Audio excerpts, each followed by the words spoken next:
Hey, and welcome to another episode of Transformed and Renewed. Listen, if this is your first time joining us, make sure you hit that like and subscribe button on your screen or wherever you're listening to this episode. Make sure you support us, join us, send us a comment, share with your feedback with us because we really do appreciate your feedback. And if you are returning, make sure you know what to do. Make sure you hit that like and subscribe button if for some reason you had clicked it and unfollowed us, but make sure you do follow us for the latest content. So last week we talked about the CPI, and the CPI stands for the Consumer Price Index. And so we talked about that because, when it comes to different goods and services such as food and energy, like gas and other areas that we may spend money for, like goods and services, sometimes we may not understand the trends, especially when it comes to year over year or even within a 5 year, 10-year period. But this is what we saw was that this is important because when we see different changes in the economy, a lot of times people may not be aware of the news as well as what the news is saying, but also what the news is not saying. And this is just giving you some additional feedback.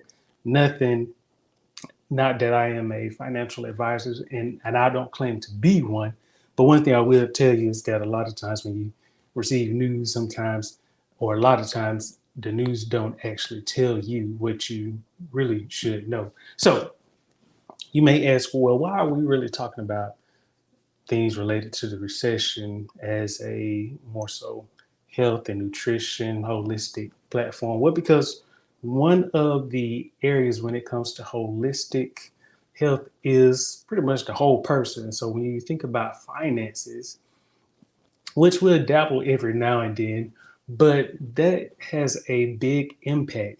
If you were to ask anybody when it comes to finances, that's something that a lot of people think about more often than not, especially when it comes to your careers, how you're going to provide, even eat, how you are going to save money and be able to stretch your current budget, especially if you are if at work you're not getting a pay increase. And so sometimes you have to get very creative with knowing how to create streams of wealth. So this hopefully is going to give you some insight in terms of, when things start to shift or even before they shift, what are some of the things that we can do? So when it comes to prioritizing our health in the midst of a recession, I like to focus on before a recession happens.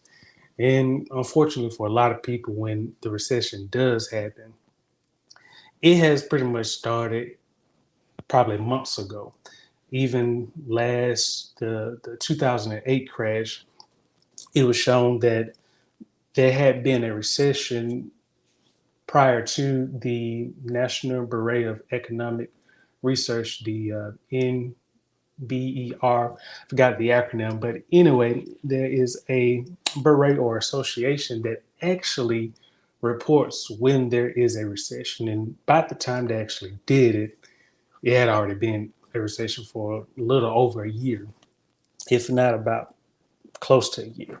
So I saw that to say because when you start to see prices, like I mentioned last week, the prices of eggs, when I was in the grocery store one week, and I can't make this up, I was in a grocery store and the price of eggs was one week $1. Well, I want to say, I'll say 50 cents. It was actually 50 cents, cheapest it has ever been. Then probably 2 weeks later, same carton of eggs, same brand, $3. So it's not surprising, and I don't want you to be surprised. I mean, you may be if you were to walk into whichever grocery store you shop in and you found the price of goods for, let's say you were trying to get a bag of frozen vegetables, or even let's say you're trying to get, oh, I could say probably a bag of ready to eat chicken. So it is probably fully cooked chicken. So one week, let's say this chicken, if it's like a pound or even 2 pounds, but we'll just say a pound, if that goes for about $5.50. Let's say probably the following week or 2 weeks later, that same bag of chicken is up now at $7.80. $7.80. Okay. So that's an increase. Now it's not a 50% increase per se, but it is roughly at least a 25% increase plus or minus.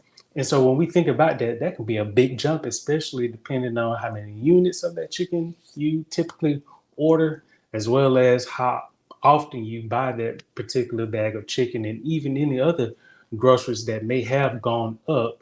And so now it's a matter of, okay, is my income increasing to account for my groceries? Because again, sometimes when your finances are affected, it can get very easy to start to look at a lot of cheaper foods, which may not be the healthiest foods.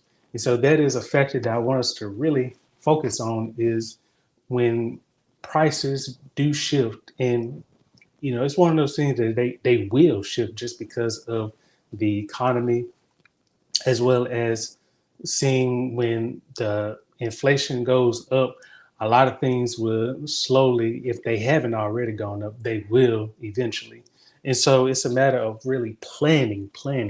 And that's something most people don't want to do. So some things that we can actually implement in how we can really prioritize our health is not panicking, because for most people, when you hear of a recession, many people think the worst. They go to the two staples, or I should say three staples, but the two common ones are milk and bread, and the third one, water.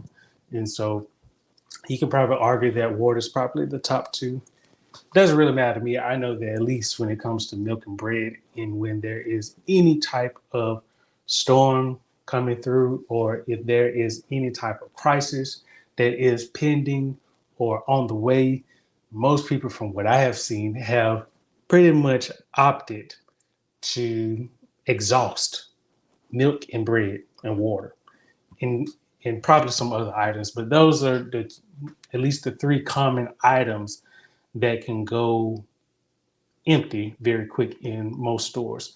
So when we really think about it, there are so many other areas such as produce. Do a lot of people get that? Not really, because again, if they were, then that would be talked about as well. Now, some people do, and I'm not going to overlook that. But one thing when it comes to prioritizing our health, we have to understand what is going to help us to be sustained during a recession. Because again, we also have to realize that, yes, while a recession or even any type of crisis may look quite terrifying, we have to realize it will not last always, as well as a long time. So when we keep that in mind, we can say, you know what, let me not overreact to this situation. Okay, let me just slow it down and let me really think about this rationally. Okay, and so how do we really do that? How do we really think about this rationally? So typically for me, and again, not telling you what to do, but you may find these suggestions helpful. Again, it's important for you to at least have a plan of action in place when things like this do occur. And again, they do occur because we know from history they have occurred. So, at least for me, when we think about it, what do I really need to do in order to maintain as well as prioritize my health? And one of the things that I mentioned is we don't want to panic. We want to pretty much stay calm, but we also want to plan and we want to prepare. And what I mean by that is when it comes to your nutrition, you have to really understand, okay, do I have any existing health issues? Because if I do, then that may determine some of the foods that I may need to avoid off the back. And then also what foods that I need to focus on that could help to at least support, my condition getting better, as well as help my other organs in my body, or just my body, with just staying healthier. Okay.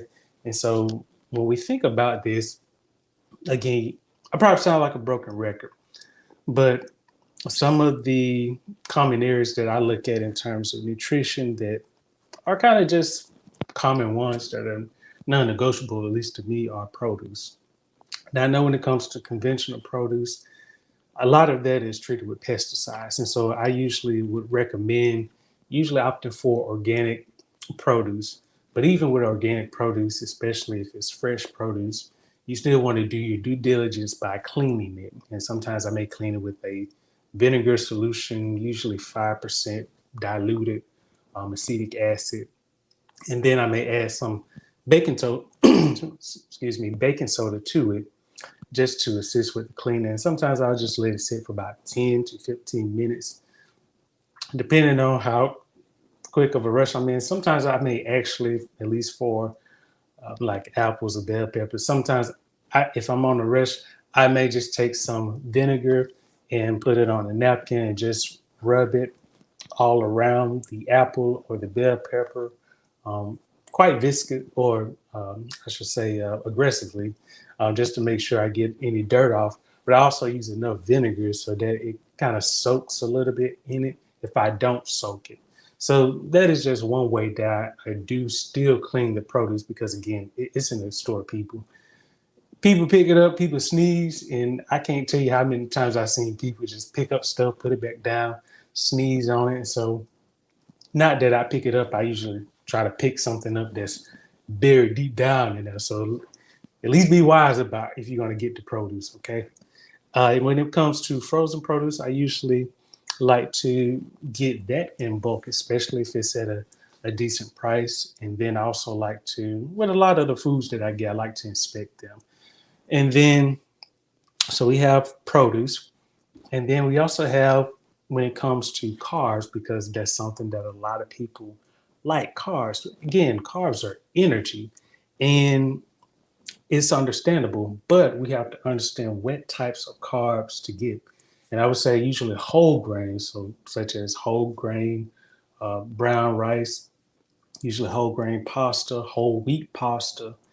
Even when it comes to legumes like lentils, beans, these are excellent, especially beans. You cannot go pretty much too bad with beans because it's a great source of protein, and then you're also getting carbs, but fiber as well as with that.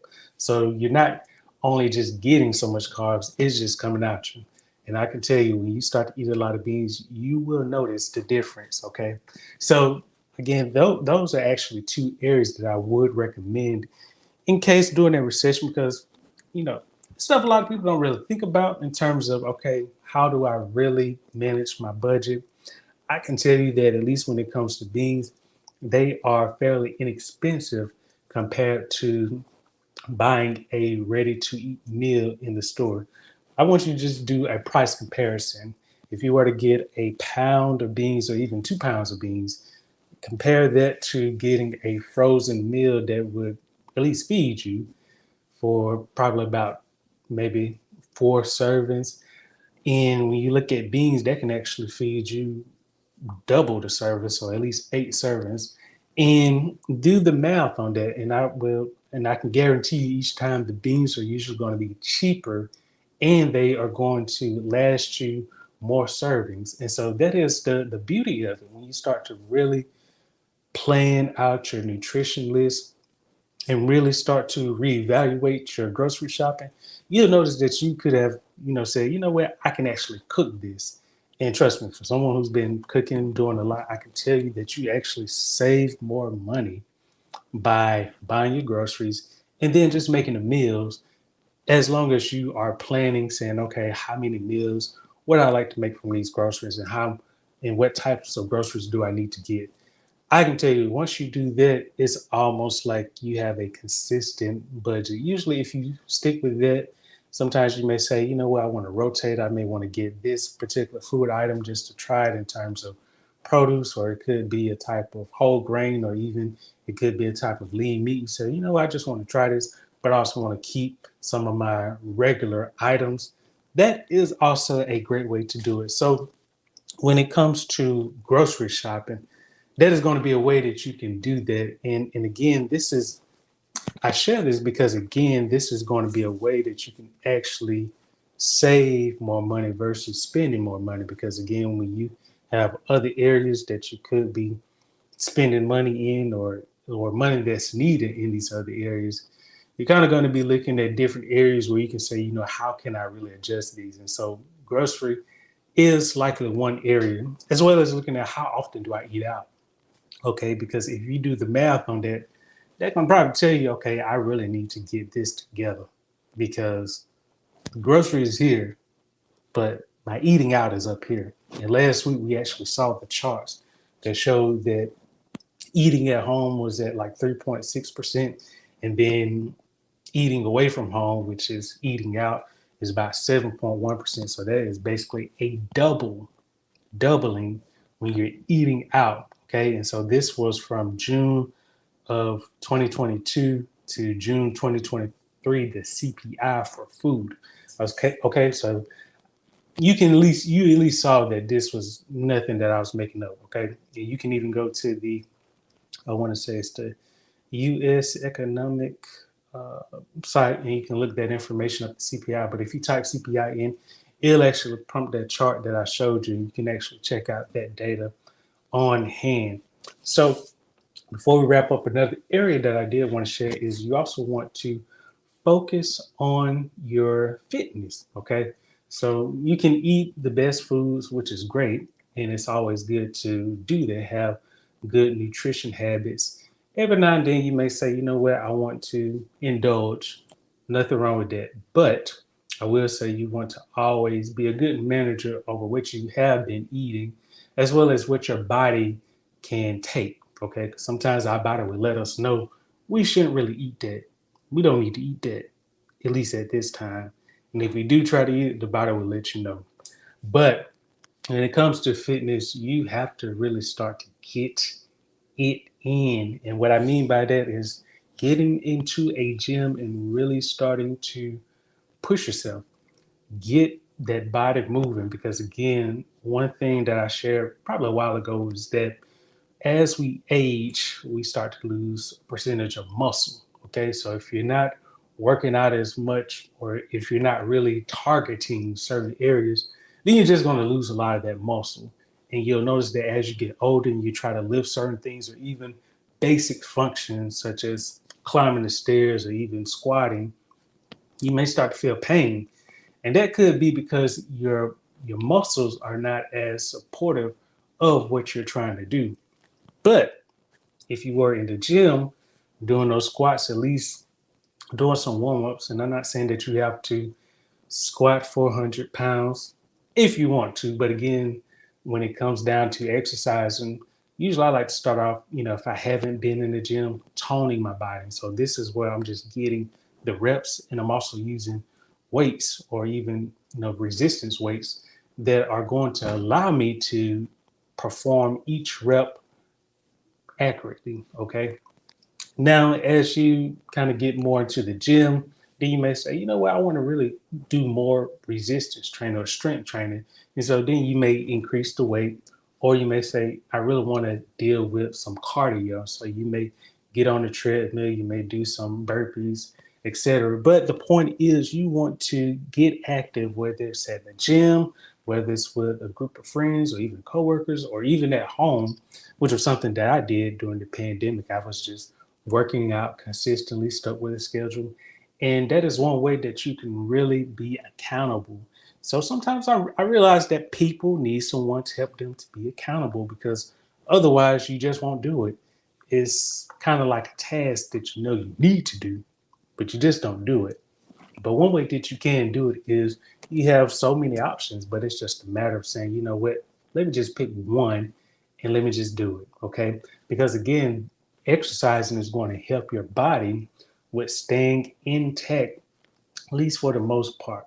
So this can cut down on any type of health issues. And I'm not saying that this is going to prevent any health issues, but at least this gives you a better chance of avoiding heart disease, cardiovascular disease, osteoporosis, high blood pressure, etc. And the list goes on. Typically, a lot of the common hospital issues that a lot of individuals face, the top 10 issues that people are diagnosed with, those can actually be avoidable based on lifestyle choices. And those choices primarily deal with our nutrition, our fitness, as well as our environment. And this could be, if you're exposed to stress a lot, how do you deal with that stress? Are you in areas where the air pollution is poor? And that can even have an effect on your brain function. So these are just different areas to think about, again, as we go into recession, because again, before we even get into recession, which to be honest, I feel like we have been in a recession at least for the past, at least from 2022, seemed like it was a light recession. But I will say that even before the actual news is reported or broadcast around the world that we are in a recession, it's important to have some of these game plans or game plan in mind, because that way you're not panicking like everyone else. You're able to say, you know what, Jerry gave me some information. I took that and I kind of made me a plan, and I'm confident in this. And that is kind of my goal, is to help you to really start thinking about a lot of this. So that way, in case you haven't done this before, you can start doing it now. Okay. And that's what I've been doing, is just looking, doing some research and seeing, okay, how can I stretch, dollar, how can I allocate different money for different groceries if they were to increase, and what are some of the things that I would get that are kind of non-negotiables for me. And so this is just things that I do, and they're actually helpful. And this is another piece, is that even if there were a recession was to happen, that's not to say that all the grocery items in the store are to go up, but at least you are aware of some that most people will often overlook. And so when we really think about that, some of the healthier whole foods that a lot of people may not get, those can actually be the dollar savers. Okay. And they're good for you. Okay. So it's nothing guilty about that. And I don't, apologize at all when, I've gotten many deals that I haven't really told a lot of people, but they were actually cheaper than what I know they go for in the market price. So again, a lot of this is stuff again that people don't know, but I'm sharing it with you because, that's what I want to do, help you before the worst occurred. Okay. So if you enjoyed this episode, make sure you hit that like and subscribe button, and feel free to share this content, because again, I share this with you because I've seen different things occur, but I also know that some people just are not aware of the news as well as what to do about it. So I hope that you found this helpful. And if you have any questions, feel free to reach out to me, because we do want to make sure that you are transformed and renewed as your whole self. Okay. So make sure you hit that like and subscribe button. Make sure you follow us for the latest content. And until next time, hope that you enjoy your day, morning, evening, wherever you are. And I'll